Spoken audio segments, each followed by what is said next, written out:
বোকা ছেলে, বুঝতে পারোনি?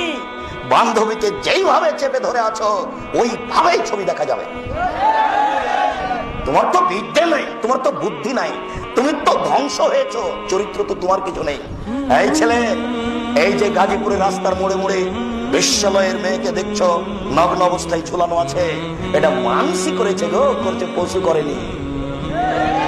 শোনো, যেইভাবে তুমি তোমার ভাবির সামনে গল্প করছো এইভাবেই তুমি ছবি দেখতে পাবা, হুবাহু আল্লাহ ধরে রেখেছেন ওইভাবেই দেখা যাবে। বুখারী মুসলিম, সরিষা ঢোকানো যাবে না, তুমি সাবধান থাকো। তোমার সেই দিন চলে এসেছে, বিচার আর দেরি নেই।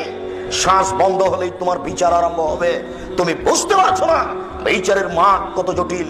আদম সন্তান বড় নিমুখ হারাম, ধর্মের দাম দেয় না, পুরো অন্যায় অবিচারকে সে দেখতে পাবে। সোম্মা এনজোরো আস আমামিন হো, তারপর সে বাম দিকে লক্ষ্য করবে। বাম দিকে লক্ষ্য করলে ফায়ারামা কাদামামিন আমালিহি, যা দেখলো ডানে তাই দেখবে বামে, যা দেখলো ডানে তাই দেখবে বামে। কোথায় বান্ধবীর হাত ধরে হাঁটছিলে সেই দৃশ্য তুমি বাম দিকে দেখতে পাবা। এবার তোমার অন্তর কেঁপে উঠেছে, আমার জাহান্নাম ছাড়া কোনো পথ নেই। তুমি বুঝতে পারছো না বিচারের মাঠ কাকে বলে। অতএব দাপট দেখায় না, বিচারের মাঠ বড় জটিল।